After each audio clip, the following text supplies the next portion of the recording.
What if I told you the Indiana Fever aren't just struggling, they're being systematically dismantled right in front of our eyes? What should have been a dream season for Caitlin Clark, the rookie phenom who single-handedly dragged millions of new fans into the WNBA, has turned into something darker: suspicious injuries, questionable officiating, and a league office that seems more interested in silencing complaints than protecting its players.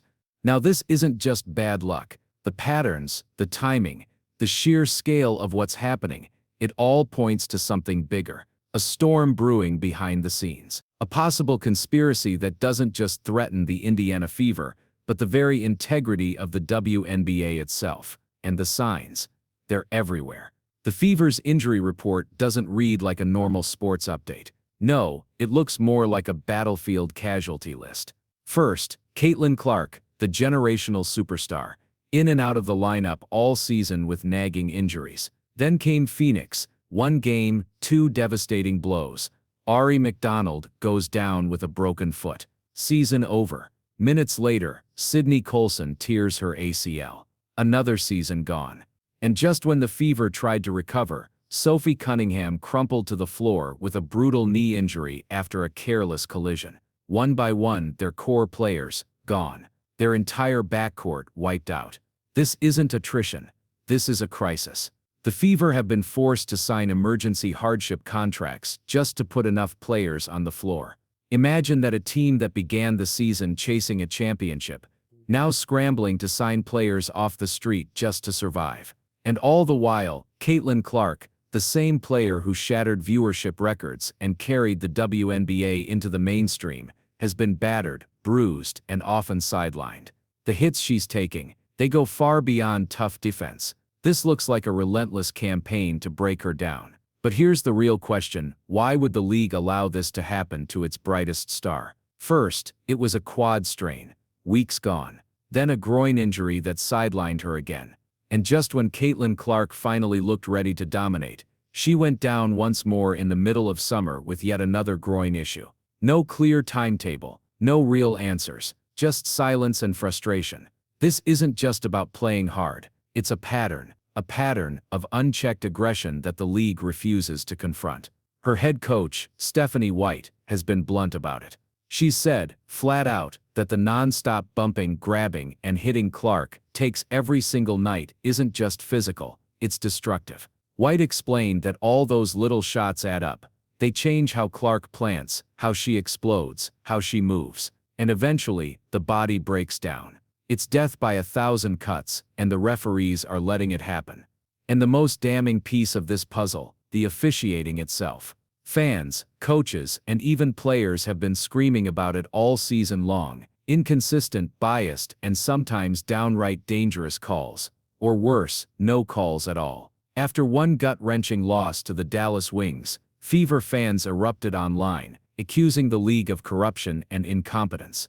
But the tipping point came when Stephanie White, already fined once for criticizing officials, couldn't hold back anymore.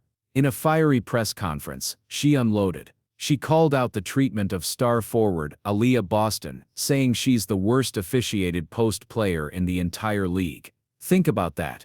Your franchise cornerstone, getting hacked on every possession, and the refs just swallow the whistle. White made it clear, if you're going to let the game get physical, fine, but it has to be fair, both sides, consistent, and right now, that consistency doesn't exist.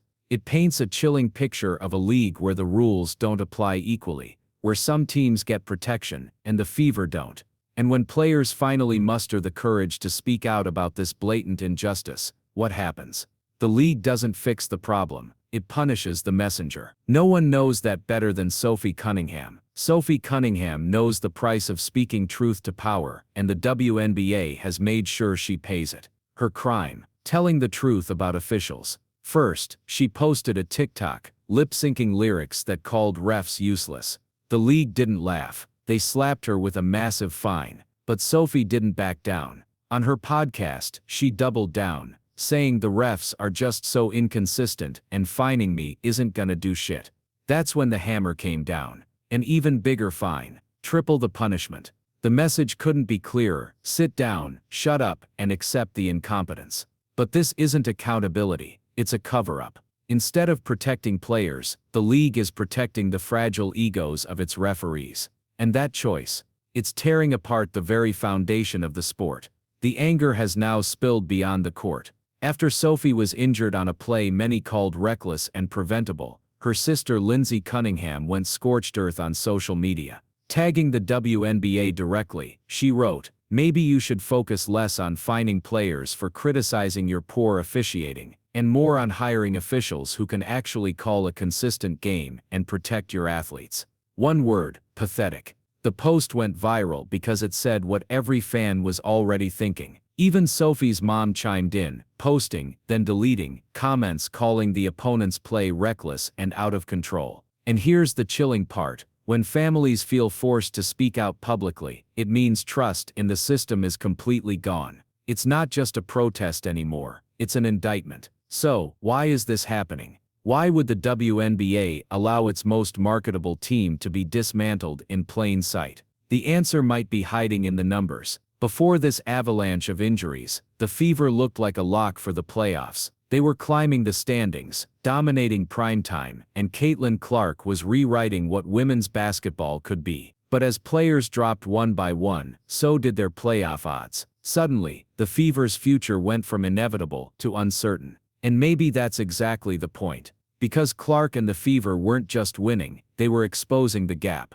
The gap in talent, the gap in excitement. Their games were must-see TV, while other matchups were being ignored. Blowout after blowout risked making the rest of the league look second-rate. So here's the shocking theory. In a twisted attempt to create parity, the league has allowed the Fever's advantage to be neutralized through physical punishment, through selective officiating, through silence at the top. It sounds unthinkable, but with every new injury, every controversial whistle, and every fine, it becomes harder and harder to dismiss. When you connect all the dots, the picture is undeniable. This season wasn't supposed to be chaos. It was supposed to be a coronation. The rise of Caitlin Clark, the birth of a new WNBA dynasty, a storybook chapter in women's basketball. Instead, it's turned into a cautionary tale. It started with a relentless physical assault on the league's brightest star, ignored by officials night after night. That abuse led to injuries. Those injuries cracked the very foundation of the Fever. Then, in what looks less like coincidence and more like sabotage, one key player after another was wiped out.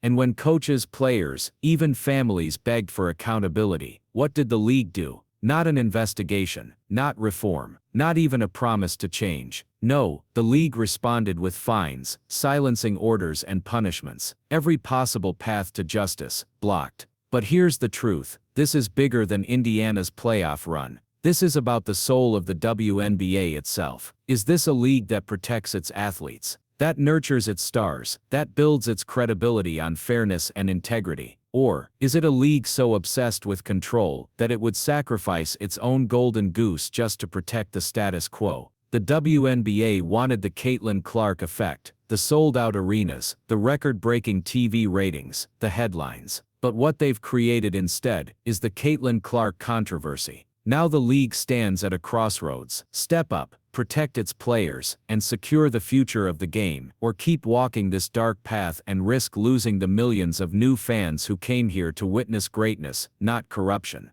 Because what we're watching right now isn't just one team's downfall. It could be the unraveling of the league's entire credibility. And if that happens, there may be no coming back.